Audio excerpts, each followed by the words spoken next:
Who would have thought that this girl I met in Banff, who thinks all that her jokes are funny and does not get any of mine, turned to be out someone that I can rely on every day.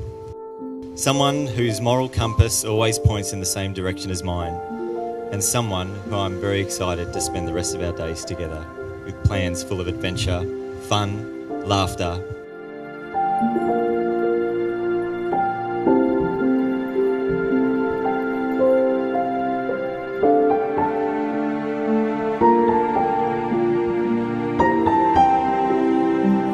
I'm excited to be standing here today, knowing the amazing time that we have ahead of us and the incredible life we're creating for our girls.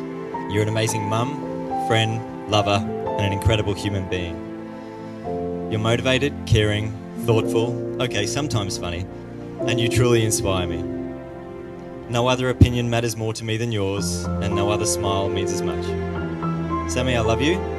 I choose you every day, and I hope that you're ready to stick with me through thick and thinning.